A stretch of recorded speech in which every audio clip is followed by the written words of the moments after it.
vá num ritmo que seja adequado. Certo, gente? Vamos começar falando hoje. Nosso tema é direito empresarial e a gente vai discutir um pouco sobre os tipos de empresa.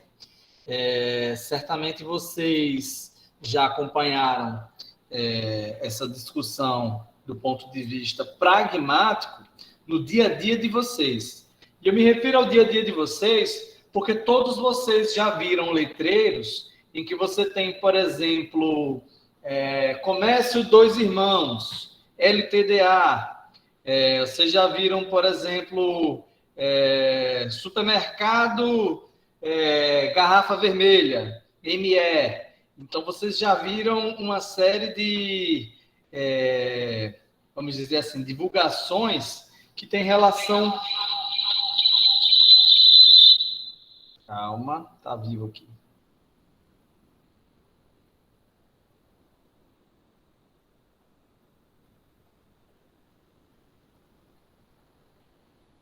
Pronto, desculpa.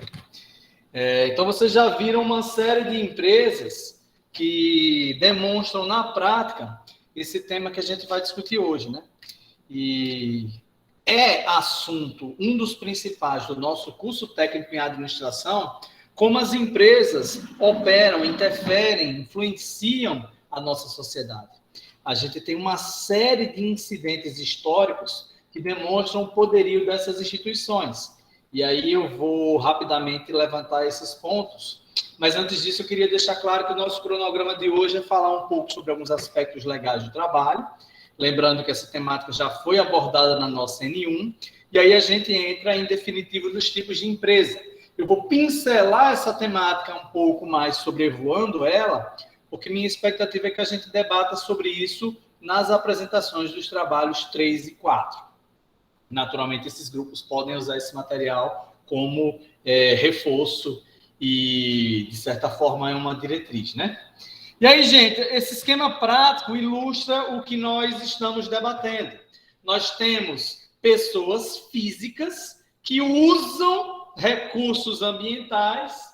Esses recursos ambientais, leia-se insumos de maneira geral, e isso se aplica a uma empresa de consultoria que usa papel como matéria-prima, até uma empresa petrolífera que explora recursos naturais. Esses recursos ambientais, eles são utilizados a partir de CNPJs, pessoas jurídicas. Essas pessoas jurídicas é uma ficção do nosso Estado democrático de direito.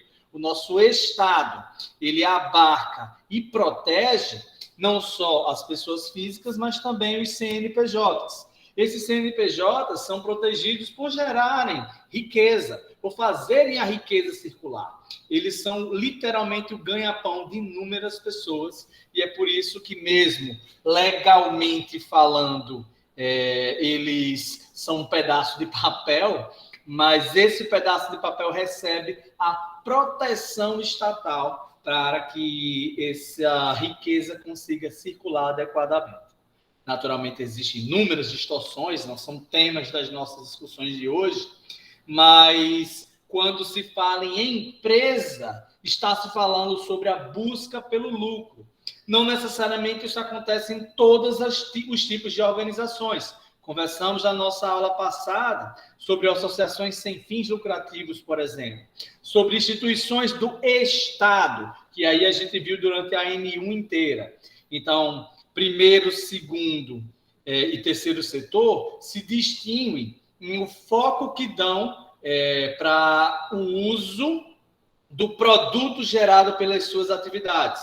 Se o Estado arrecada recursos e distribui eles, o mercado atua basicamente com base na acumulação, ele atua com base na busca pelo lucro. O terceiro setor é diferente, ele age basicamente em locais em que tanto o Estado quanto o mercado não tem tanto interesse. E esse interesse é demonstrado por alguns absurdos históricos, ou pelo menos nós hoje os consideramos absurdos, né? Quem estudou minimamente a Revolução Industrial percebeu e lembra-se do quanto nós tivemos exploração do trabalhador, não só do ponto de vista da quantidade de horas trabalhadas, mas a idade de trabalho, o pouco ganho que eles tinham. E é curioso quando a gente reflete sobre isso aplicado aos dias de hoje, porque mais ou menos a gente tem uma escravidão moderna, né? Nós conversamos brevemente lá em empreendedorismo sobre isso, nós conversamos aqui nessa disciplina sobre isso, e é importante que a gente tenha um senso crítico sobre esse bem-estar suposto que o mercado ele traz, né? Existe uma discussão dentro do liberalismo de que o mercado, em sua mão invisível, iria regulamentar o melhor convívio social. É preciso dar liberdade para esse mercado. Essa liberdade, às vezes, acaba gerando situações minimamente desagradáveis, né? A gente tem o rompimento da barragem lá na cidade de Mariana, em que 19 pessoas morreram. A gente tem o desastre de Brumadinho, e a gente tem uma série de devastações ambientais, uma série de desgastes sociais potencializados por estas empresas, que muitas vezes as pessoas não reconhecem devidamente o porquê que eles aconteceram, ou principalmente como deveriam ser evitados. Essa relação Estado, mercado e sociedade, ela é o sustentáculo da nossa vivência de grupo, e isso precisa ser muito bem entendido para que a gente não cometa nenhuma ingenuidade na nossa relação, tanto com o Estado quanto com o mercado. É importantíssimo compreendermos o papel de cada um, mesmo que saibamos que essa divisão ela é meio que pedagógica. Mas por que é importante a gente compreender cada uma dessas coisas, gente? Eu pergunto a vocês, na verdade, repito a pergunta, sobre o que é que vocês interpretam que seria uma gestão. E o que é que talvez essa imagem tenha a ver com gestão? Alguém pode me ajudar sobre isso?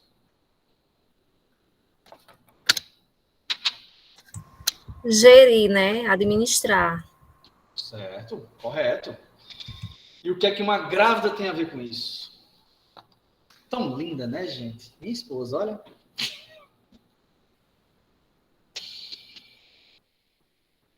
Tem que planejar para ter um filho.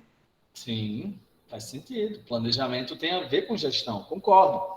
O que mais a gente pode falar? Gestão e gestação. Vocês já pararam para pensar? Cuidado, gente. Tem a ver exatamente com isso. O cuidado que devemos ter com as nossas instituições, o que elas representam e como elas interferem, não só no nosso dia a dia, mas no dia a dia das pessoas que interagem nessas instituições, para essas instituições.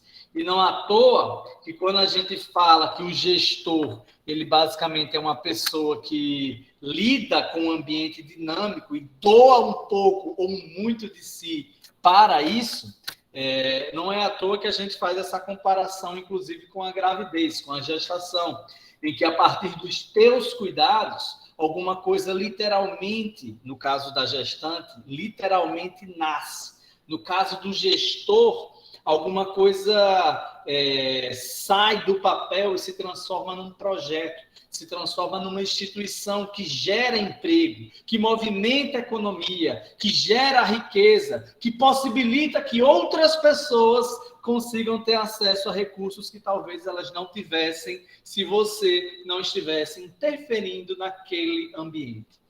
Então, gente, o nosso trabalho como administradores tem a ver em muito com sermos médicos de empresas, ou talvez até um pouco mais que isso. E eu digo mais no sentido da importância da nossa atuação enquanto administradores. Nós somos cuidadores de organizações, e esses cuidados passam por compreendermos os empreendimentos e o que eles fazem e como fazem.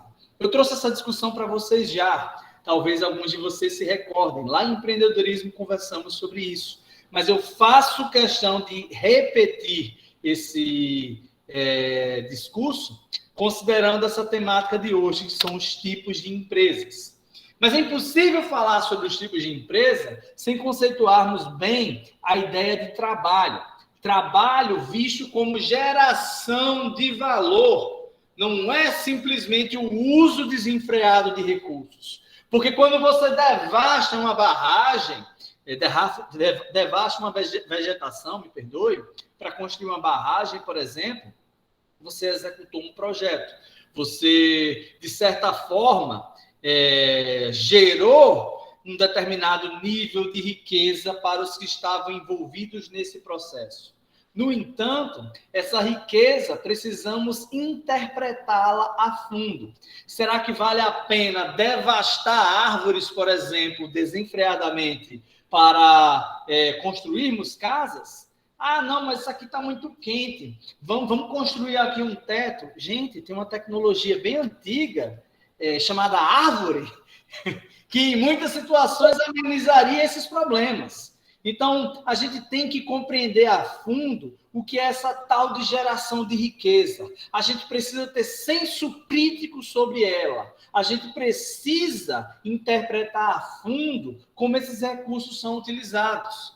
Porque, ainda que a geração de emprego seja importante para nós termos condições de se sustentar, condições de fazer com que a economia rode bem, existem determinados aspectos que se sobrepõem a essa discussão simplesmente materialista.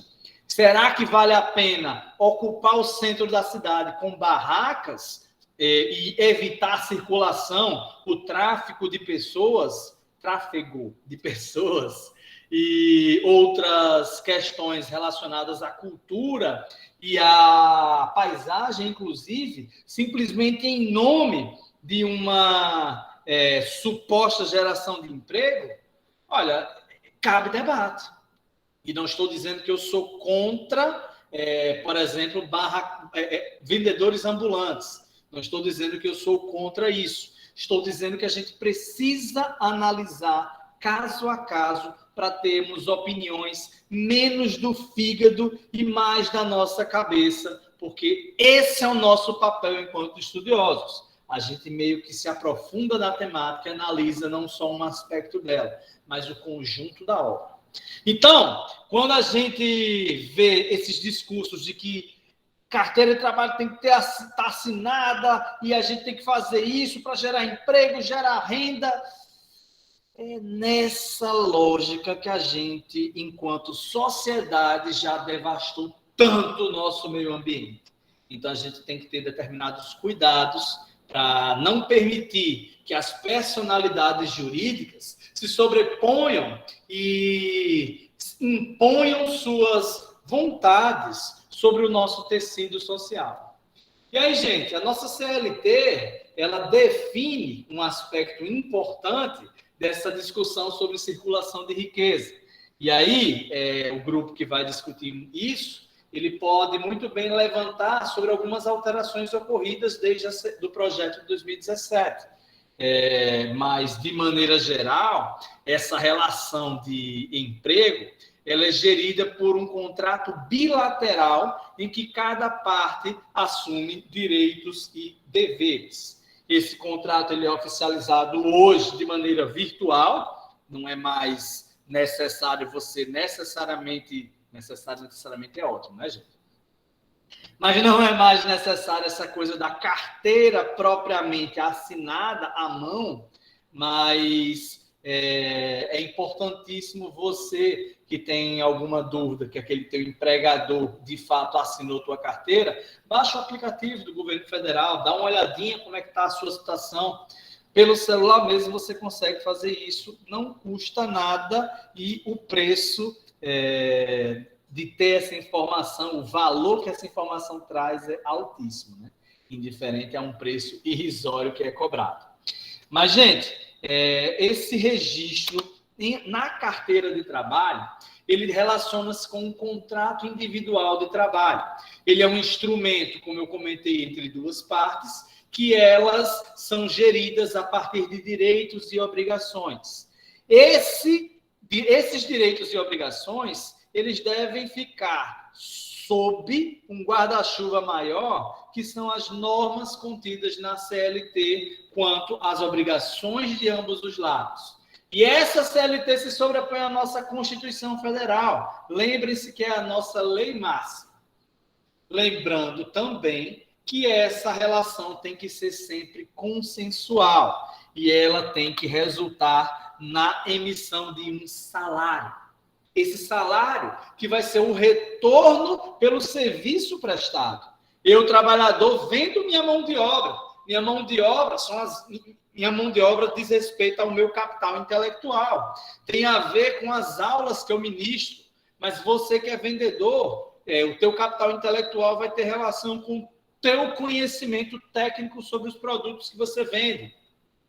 Se você trabalha numa indústria, por exemplo, rosqueando garrafas, o teu capital intelectual tem uma relação direta com o conhecimento acerca disso. Então, nós vendemos nossa mão de obra a troco de uma remuneração. Remuneração esta que nos é atribuída para que consigamos fazer com que a economia circule e esses recursos são empregados em nome do nosso sistema capitalista, né? Falando desse jeito, parece um ritual e um acordo coletivo, porque basicamente é isso mesmo, gente. O nosso sistema capitalista gira em torno da exploração de recursos e da geração de riqueza. Como essa riqueza é gerada e para quem é uma discussão interessantíssima e é a pergunta do milhão que vocês sempre têm que ter senso crítico a respeito disso. Eu sempre faço questão de pincelar esses pontos quanto a gente compreender o que está por trás de algumas discussões, para que a gente não simplesmente sejamos máquinas reproduzindo ideias, né? A gente precisa compreender a aplicação prática delas. Mas, de maneira geral, nosso sistema jurídico prevê pelo menos uns 6 tipos de empresas.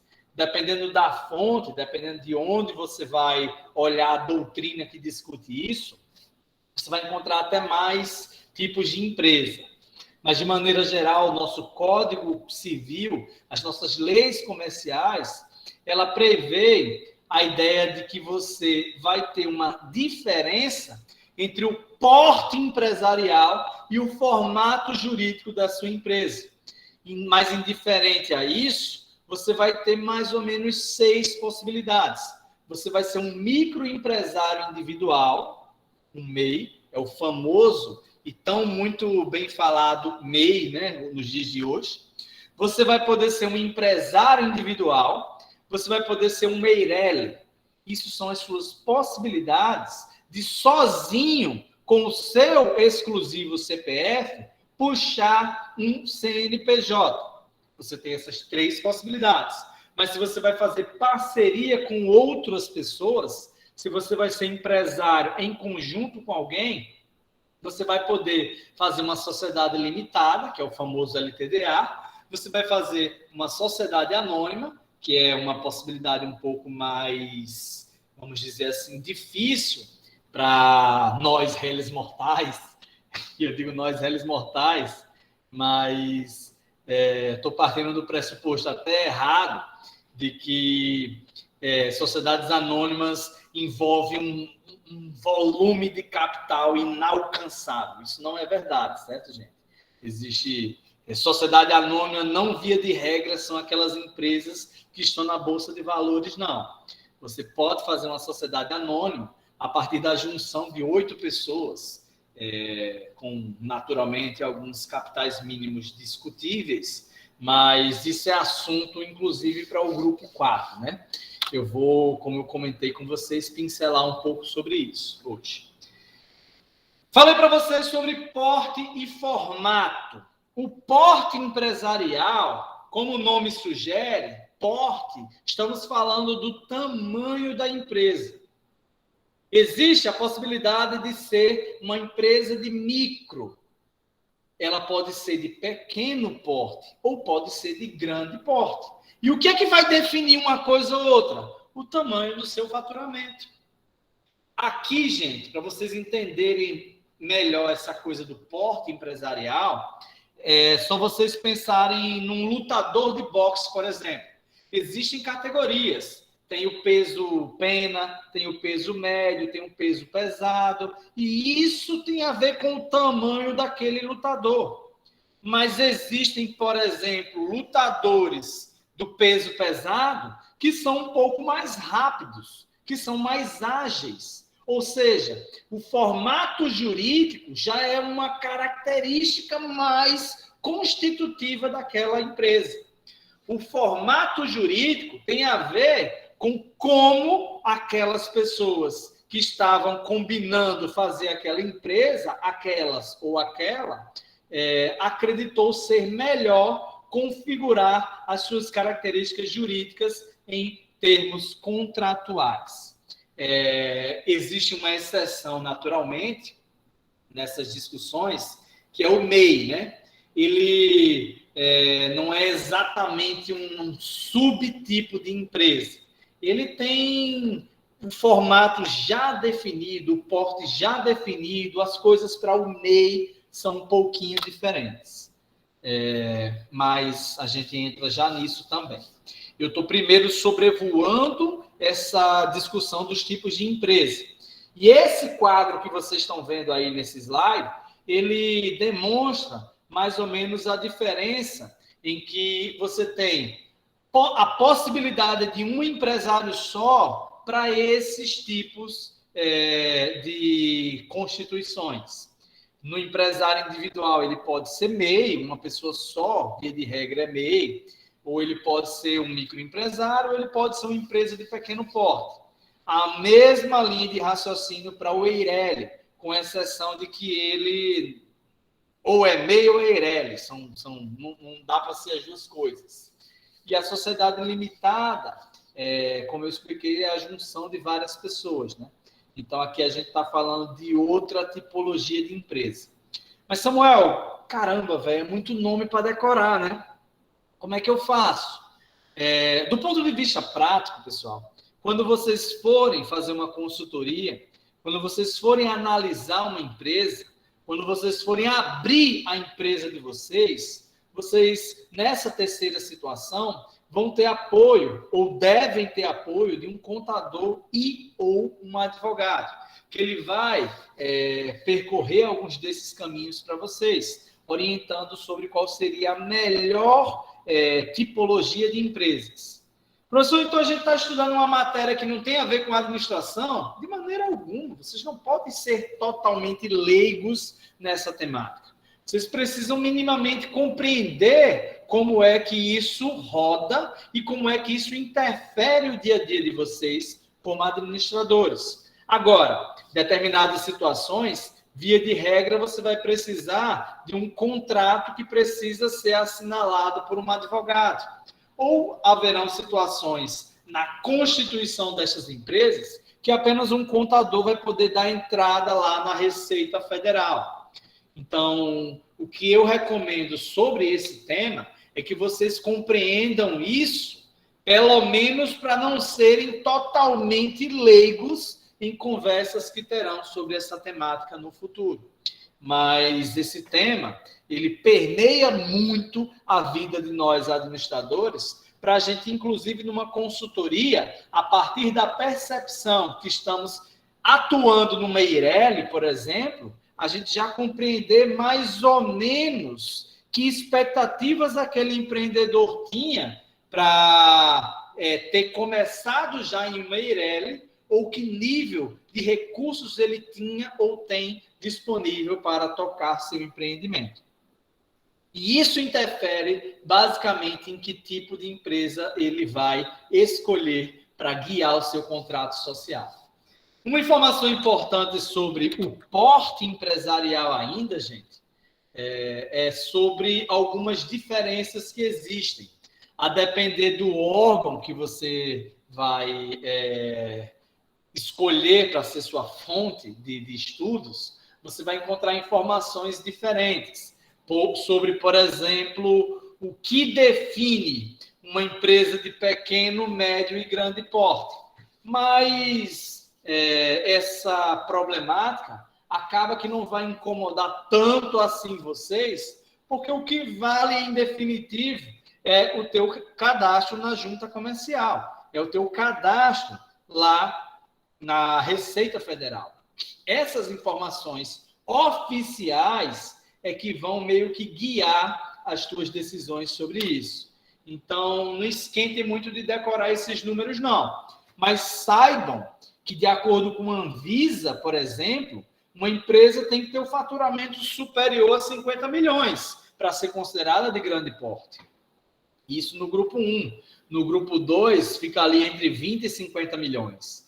Médio porte, 6 e 20 milhões. Ou seja, a Anvisa tem uma discussão muito mais relacionada ao faturamento da instituição. Já o BNDES, ele faz a caracterização entre microempresa, que aí é igual ou superior a 300, igual ou inferior, me desculpem, a 360 mil. Ela vai ser um EPP, que é chamada empresa de pequeno porte, se ela tiver entre 360 mil e 4,8 milhões. Médio porte já passa dos 300 milhões e, enfim, vocês notaram aí que o volume de recursos tem uma relação direta, tanto na Anvisa quanto no BNDES, com a caracterização daquela instituição. Já o IBGE faz isso com base na quantidade de funcionários. Qual é o que está certo? Pessoal, só estou mostrando para vocês que existe isso. Do ponto de vista legal, o que vai interferir para vocês é a junta comercial e é a Receita Federal. E isso, o advogado de vocês no futuro, o contador de vocês, vai poder instruir, talvez, com até mais propriedade, já que esses valores, esses números, eles têm uma certa liquidez e eles meio que vão se alterando bastante com o tempo. Tanto que, a depender, quando vocês forem estudar sobre esse tema, procurem sempre fontes atualizadas, porque esses valores se reajustam e já se reajustaram bastante no tempo. Mas essa discussão de valores, limites máximos de faturamento, já é um momento um pouco posterior à tua decisão de empreender, né? Isso aqui tem muito mais relação com a tua expectativa de faturamento. Professor, eu abri uma bodega, como é que eu sei quanto é que eu vou lucrar? Você tem uma expectativa com base no teu público-alvo, com base na região que você está agindo, na quantidade de recursos que você investiu naquele empreendimento. E é com base nisso que você escolhe uma característica jurídica para definir que tipo de empresa você vai atuar. E aí, naturalmente, isso podem ser feitas adaptações, é relativamente comum haverem adaptações nesse quesito, mas o fato é que elas são menos maleáveis do que a gente pensa. Raramente acontece de uma empresa, um cara que é microempresário individual, ele pode lucrar até R$81 mil por ano. Se ele atua licitamente, dificilmente vai acontecer de, em um mês, ele já ultrapassar esse limite. Aí, eita, poxa, o que é que eu faço? Não, gente, no mundo real não acontece isso. E quando a gente vai faturando, a gente vai criando uma expectativa de quanto a gente vai mais ou menos obter ao final do mês. Se tu tem o teu comércio, ele vai nessa linha. Se você trabalha com venda de produtos. Naturalmente, podem haver serviços que você pega que vão pagar um pouco mais do que o esperado. Mas sejamos francos, né, pessoal? Isso é absurdamente raro e acaba não sendo exatamente um problema você pertencer a um porte empresarial e de uma hora para outra precisar fazer um upgrade para subir de porte empresarial. Infelizmente, isso não é tão comum assim. E quando chega ao caso de a gente evoluir, por exemplo, eu era um microempreendedor individual, estou faturando bem, vou virar uma empresa de pequeno porte. tranquilamente, faz um novo contrato social, paga as taxas devidas na junta comercial, muda a natureza jurídica da tua instituição na Receita Federal e pode tocar o barco com a tua nova expectativa de faturamento. Tá claro até agora, gente? Posso avançar? Estou indo rápido, estou indo devagar. Não ouvi nenhuma pergunta ainda, hein?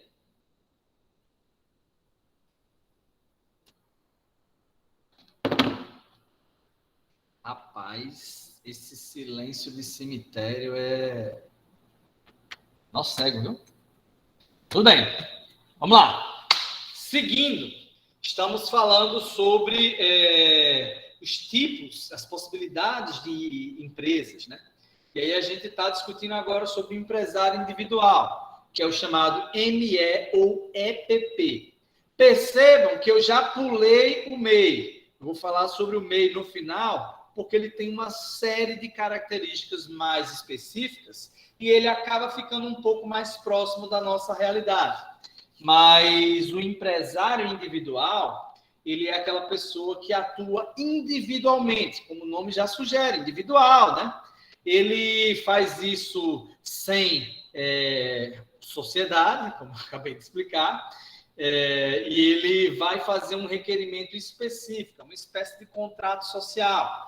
Ele vai poder empregar quantas pessoas ele julgue necessário, e no regime dele de tributação, ele vai poder escolher entre pagar por meio do simples, o lucro presumido ou lucro real. Qual a diferença entre essas coisas? Eu imagino que vocês já viram algo do gênero com a professora Kelly, ou em administração financeira, talvez vocês irão se aprofundar um pouco mais com o professor Diego, né? Mas a distinção aqui está na maneira como os impostos são pagos. O simples é o sistema mais comum no Brasil e você, por meio de um único pagamento, você paga todos os seus impostos. No lucro presumido e lucro real, você gera alguns, vamos dizer assim, boletos específicos para cada tipo de conta que você faz ou tem, né? E uma coisa importante sobre o empresário individual, gente, que eu acabei não citando, é que ele responde ilimitadamente com os seus bens em eventuais danos, obrigações e algumas possibilidades decorrentes de sua atividade empresarial. E o que eu quero dizer com isso é que o empresário individual que eventualmente vai à falência, quebra o seu empreendimento e fica devendo aos seus trabalhadores, ele tem a responsabilidade jurídica por assumir esses ônus e, inclusive, com possivelmente parte do seu patrimônio pessoal. Professor, mas aí você está mentindo, porque eu conheço o seu Luiz, que ele tinha uma empresa, quebrou e foi-se embora. Os trabalhadores, coitados, que ficavam com ele lá e que se lascaram. Bom, gente, exemplos a gente vai encontrar de ruma sobre coisas erradas que aconteceram nessas nossas atividades comerciais. Mas, pela lei, o empresário individual, ele responde por danos que tenha causado a partir de suas atividades empresariais. Alguém levantou a mão? Pode falar. Foi eu, Samuel. Então, nesse caso, quando ele vai abrir a empresa, vai fazer o cadastro lá no portal e tudo, ele vai declarar vamos dizer assim, o patrimônio dele, o que ele tem? Não necessariamente. Vamos lá, daqui a pouco eu vou falar de Eireli, e aí eu vou me aprofundar um pouco mais nisso. Ele pode declarar bens seus como garantias para o capital de seu empreendimento. Mas, ao fazer isso, é como se ele meio que transferisse seu capital para o empreendimento. Isso é muito comum, por exemplo, em uma empresa de caminhão. O cara vai ser caminhoneiro e ele vai abrir uma empresa como um empresário individual. Ou como um Eireli, por exemplo. Para ser Eireli, você tem que ter pelo menos 100 salários mínimos em bens. E aí, não são 100 salário mínimo em capital. Pode ser, por exemplo, o valor daquele caminhão. E o bem que você tem na empresa é justamente aquele caminhão que vale o requisito mínimo para você ser Eireli. Mas aí, respondendo de maneira mais objetiva a tua pergunta, Liz Gardner, não é obrigado ele fazer um cadastro dos seus bens. Mas, naturalmente, o governo sabe os bens que ele tem a partir da declaração de imposto de renda dele. A partir, por exemplo, de uma ação de execução trabalhista, em que o próprio trabalhador indica, olha, ele disse que não pode me pagar, mas ele tem uma Hilux. Vamos penhorar esse carro? Aí a justiça vai e, eventualmente, pode chegar a penhorar esse carro, ela fica com aquele bem até aquele empresário assumir os seus débitos. Então, sendo mais objetivo ainda, ele é obrigado a declarar os seus bens? Não, a não ser que ele queira transferir os seus bens já para o nome da empresa. Mas isso não é comum, certo? Na prática, isso não acontece muito bem, porque quando ele vai fazer a declaração do capital social dele, isso é feito de uma maneira autodeclaratória. Eu digo que eu tenho 10 mil reais no banco e pronto, vai para o meu contrato social. Não necessariamente isso é uma coisa... Não é que eu esteja ensinando errado a vocês, gente. Não é que eu esteja ensinando coisas erradas a se fazer para burlar a lei. Eu estou dizendo que acontece muito. Acontece muito de um empresário dizer que tem um valor X em bens e ele não necessariamente ter isso. Aí a junta comercial não pede comprovação disso e fica por isso mesmo. Na prática é isso que acontece muito. Entendeu, Elis Gardner? Ou eu te confundi mais ainda? Entendi, eu consegui entender. Eliane, quer falar? Quero. Aí, no caso, ele faz o quê? Ele coloca em nome de outras pessoas? Não, mas aí já é outra situação. Eu entendi a tua pergunta. Mas eu tenho uma pergunta. Claro, Qual é claro. aquela que tem responsabilidade limitada? Limitada é o Eireli. Que tem que ter 100 mil em bens, né? Isso, exatamente. Mas essa tua pergunta, ela foi muito pertinente, que é outra, vamos dizer assim, manobra, que não é certa, mas é comum. O pessoal faz a empresa individual, e aí o que é que faz?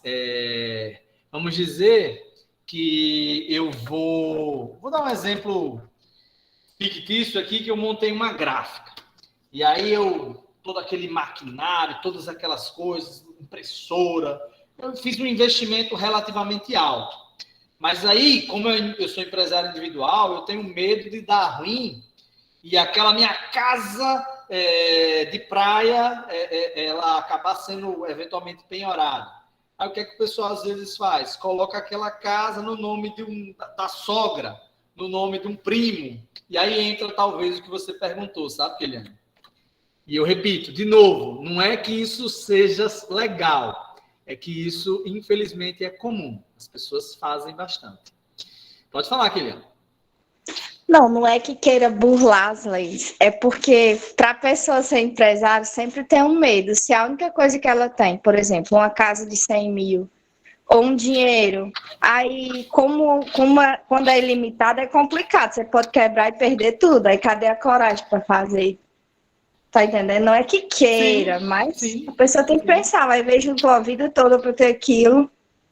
Às vezes é um bem de família, né? Você está pensando no seu filho, tá? Enfim, são múltiplas possibilidades, né? Eu entendo o que você está falando, entendo sim. É muito comum. Por isso que, assim, eu estou conversando com vocês sobre o que acontece, sem fazer julgamento de valor sobre isso, né? A gente tem uma vivência um pouco dinâmica, em que é importantíssimo a gente utilizar o bom senso para evitar estar fazendo julgamentos desnecessários. Ângela, pode falar, Ângela. Essa prática realmente ela é bem pertinente, né? Eu acredito que... Só um segundo. Fique à vontade, eu tenho um doguinho também e a Ave Maria. Eu acredito que os empresários, né, a maioria, só declarem tudo mesmo quando trabalhar com lucro real, né? Talvez, porque eles têm uma garantia, entram no negócio, mas não sendo, o pessoal usa o chamado laranja mesmo, não tem para onde correr. Uhum. É porque a carga tributária no Brasil não é só isso, né, gente? Não é uma coisa, não é um fator que causa isso. Mas empreender no Brasil é uma atividade absurdamente arriscada, né? Então, as pessoas querem minimamente se proteger de eventuais problemas que possam vir a acontecer. É por isso que acontecem muitas dessas questões que a gente está conversando. E aí, pessoal, informação importante que acredito que vocês já conheçam dos seus estudos de contabilidade é que existe um limite máximo para a possibilidade de arrecadação com base no teu tipo de regime tributário. O simples, você vai estar limitado como microempresa a R$360 mil, ou 3.600.000 se for uma empresa de pequeno porte. Professor, a gente vai fazer prova sobre isso, você vai cobrar decoreba sobre esses números? Gente, eu até poderia, considerando que vocês vão fazer mais ou menos a prova consultada, né? Vocês estão fazendo a prova de casa, então vocês poderiam tranquilamente consultar isso. Mas eu não acho essas informações as mais pertinentes, porque isso aqui, vocês numa googlada conseguem resolver essa questão de valores. O que eu pretendo abordar e o que eu gostaria que vocês abordassem na apresentação dos trabalhos é mais do que esse decoreba. Essa discussão que a gente acabou de ter, por exemplo, sobre algumas práticas que de fato acontecem, elas talvez sejam até mais interessantes para a apresentação de trabalho de vocês. Vocês meio que fazem o feijão com arroz, o beabá, e aí vão meio que se aventurando em pratos um pouco mais elaborados, né? Uma coisa muito interessante de vocês comentarem no trabalho de vocês, e eu não vou me aprofundar hoje de propósito, é, por exemplo, as características de atividades intelectuais. Por quê? Por que um advogado, em seu escritório de advocacia, não se fala em empresa? Por que um consultório odontológico não é uma empresa? Por quê? É muito interessante vocês abordarem isso no trabalho, pessoal. É muito interessante porque isso tem a ver com as nossas possibilidades pós o curso. Vocês podem abrir uma empresa de consultoria. E aí? Dentista... Estão me ouvindo, gente? Acho que cortou aqui. Sim. Tá me ouvindo, né? Porque minha tela Sim. sumiu aqui.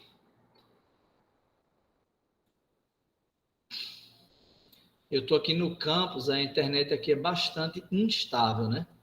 E aí é por isso que às vezes eu fico com essa preocupação. Mas voltando ao que eu estava falando, sobre sugestões para coisas que vocês poderiam abordar no trabalho.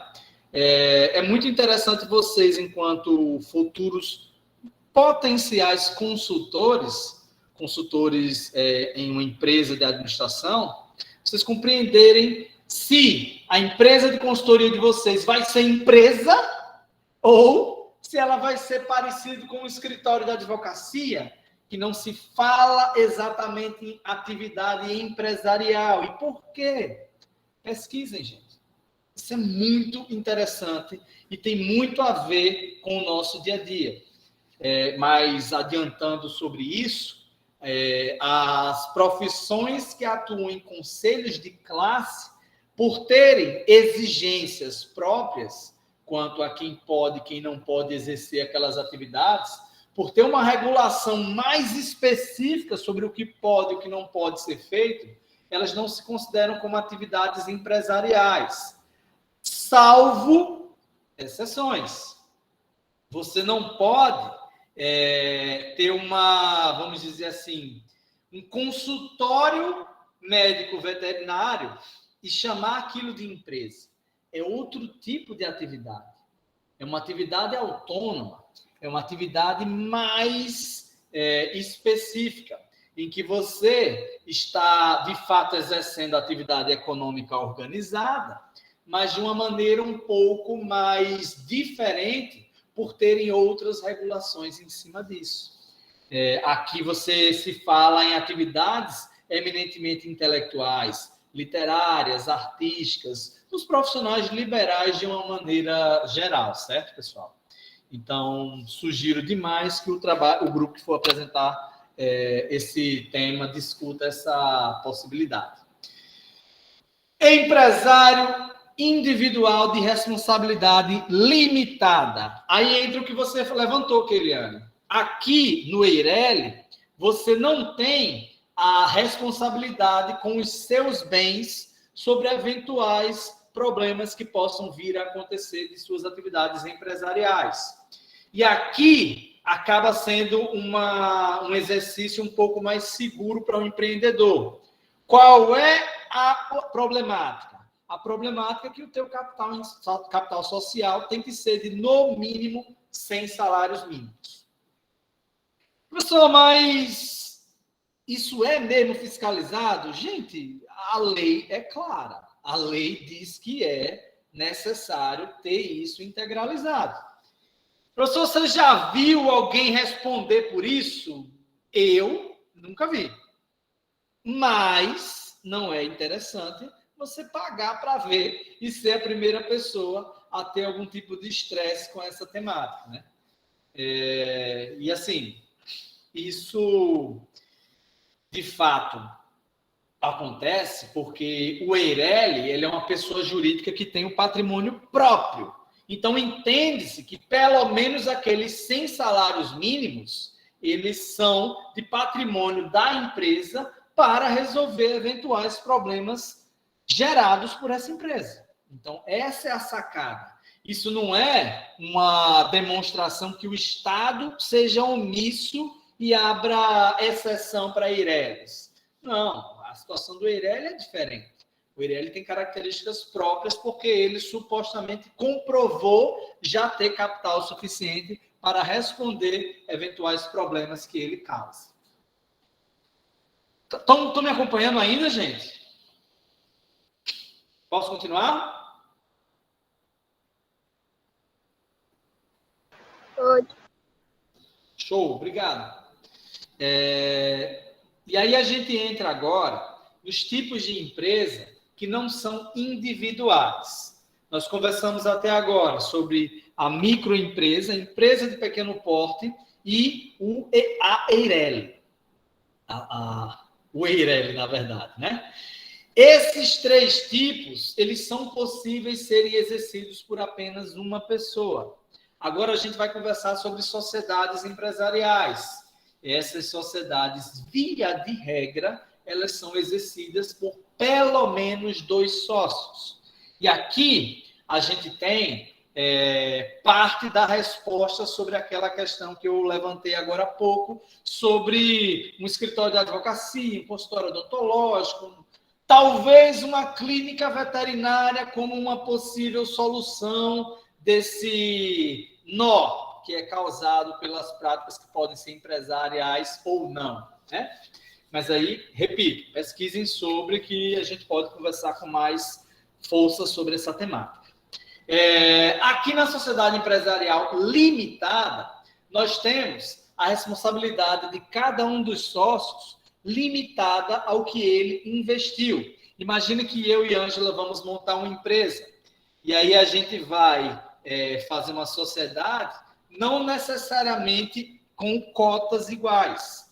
De repente, a gente vai montar a nossa sociedade e ela vai ter o levantamento de 100 mil reais em capital. Desses 100 mil reais, Ângela coloca 90 mil e eu coloco 10 mil reais. Aí vocês podem me perguntar, professor, isso não é justo. Gente, aqui a gente está falando um acordo entre 2 lados. É possível a gente prever compensações em nosso contrato social. Via de regra, uma delas, nesse exemplo fictício que eu trouxe para vocês, é que 90% dos lucros dessa empresa vão pertencer a Ângela, e não a mim, que só contribuí com 10% das cotas existentes nela. Compreendem isso? Não necessariamente a sociedade vai ser constituída a partir de partes igualitárias entre os envolvidos nela. É importantíssimo que vocês compreendam isso. Esses sócios, eles podem eventualmente responder com seus bens pessoais, em problemas que ele eventualmente causa. Mas aí entra na discussão jurídica sobre a comprovação de má-fé, né? Existe uma série de casos jurídicos e problemas que existiram a partir de estelionatários que meio que deram golpes a partir de sociedades.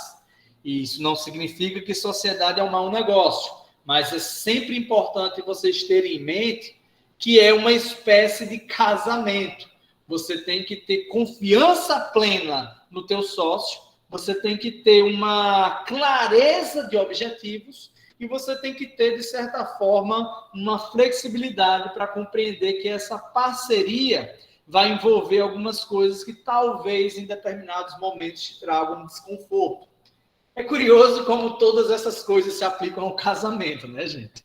E não é à toa que quando você vai estudar direito civil, uma das possibilidades que se levantam sobre o casamento é o fato de ele ser um contrato civil entre duas partes. A mesma lógica se aplica quando você cria uma sociedade empresária. Você une-se com alguém a partir de objetivos relativos ao lucro. Então, de certa forma, é um casamento profissional, né? E aí, as sociedades empresariais, ela não tem limite de faturamento. Ela vai ser constituída a partir de um contrato. Esse contrato vai definir direitos e deveres de cada um desses sócios. E vai ser, via de regra, claro, sobre a questão de distribuição do lucro. Nesse exemplo hipotético entre eu e Ângela, em que eu entro com 10 mil reais e Ângela entra com 90 mil reais, é possível que a gente, no contrato social, ache, de alguma maneira, a Ângela não se sinta lesada em me fornecer uma parcela maior de lucros do que os 10% que supostamente a nossa Constituição de Capital sugeriria que fosse justo. É possível ela ceder? Sim.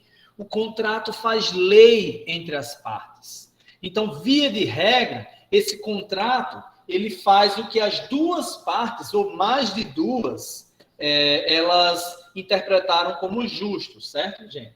Então, esses contratos, eles são, sim, maleáveis. Naturalmente, em questionamentos jurídicos futuros, pode acontecer de Ângela alegar que o contrato era leonino, porque eu me beneficiava muito desse contrato. E aí cabe a um juiz, eventualmente, concordar ou não com ela, né? As possibilidades jurídicas são infinitas e se a gente fosse entrar em cada uma das minúcias possíveis, a gente ia passar o resto da noite aqui falando. Mas, de maneira geral, uma sociedade tem essas características que eu acabei de levantar para vocês. Sociedades empresariais anônimas, como eu levantei para vocês, não necessariamente uma sociedade anônima estará atrelada à nossa B3, estará atrelada à Bolsa de Valores. Uma sociedade anônima, ela tem que ter no mínimo 7 acionistas, tem que ter uma parceria entre esses 7, em que eles vão se unir a partir de um estatuto. Esse estatuto, analogamente, no mesmo raciocínio do contrato social, ele vai dizer o que é que pode e o que é que não pode ser feito. E esse contrato vai ter alguns requisitos mínimos, ele vai ter características já definidas numa legislação própria. A lei de sociedade anônima ela é de 76, é a lei 6404. Então, é uma lei própria que já define como exatamente a sociedade anônima roda. Elas são geralmente maiores, são geralmente mais complexas, até porque não faz sentido você juntar 7 pessoas em uma sociedade anônima para uma empresa de 10 mil reais de capital. Eu digo que não faz sentido porque, assim, via de regra, existem maiores exigências legais em uma sociedade anônima. Então, geralmente, o pessoal coloca um capital social um pouco, a partir da possibilidade de eles terem mais capital, eles eventualmente podem optar por isso, que aí acaba valendo a pena, porque minimiza o risco de cada um destes sócios. E aí vai depender dos objetivos deles, porque essas ações, via de regra, elas podem valorizar ou desvalorizar e, eventualmente, haver o que a gente chama de redução ou aumento desse capital. Essa redução ou aumento tem relação direta com as aplicações e vivências empresariais.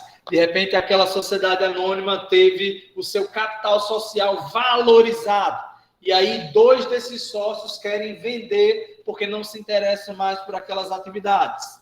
Se os outros sócios concordarem, se o estatuto social definir isso como possível, e aí esses 2 sócios podem eventualmente vender algum desses outros 5 sócios ou até uma pessoa de fora. Vai tudo definido no estatuto. E aí entra o que pode, o que não pode acontecer, certo? Mas, assim, é fato que, de maneira geral, inclusive é uma coisa que gerou muitos debates jurídicos já, porque a Lei 6404 prevê que qualquer pessoa pode vir a ser sócio, indiferente a características. Mas, na jurisprudência, existem alguns estatutos que eles barram isso e há contestações jurídicas diversas sobre essa temática, né? Vocês já notaram que essa discussão sobre direito, ela tem muitas minúcias e muitas coisas relativas ao... Olha, a lei diz isso, mas vocês sabem do que eu estou falando. Acontece muito, certo, gente? Isso, infelizmente, é mais comum do que a gente gostaria de assumir. Vocês estão me acompanhando? Alguma dúvida ainda?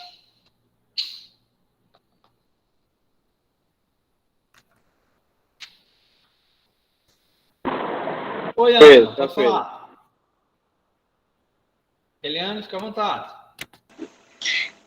Eu queria saber, porque eu sou lesada, eu queria saber qual é que tem um valor menor para colocar na empresa. Como assim? 100 mil menos, não tem nenhum que seja menos, não. Desculpa, Eliane, mas eu acho que eu ainda... Você está perguntando Capital. O capital social menor necessário, é isso? É. Não, na verdade,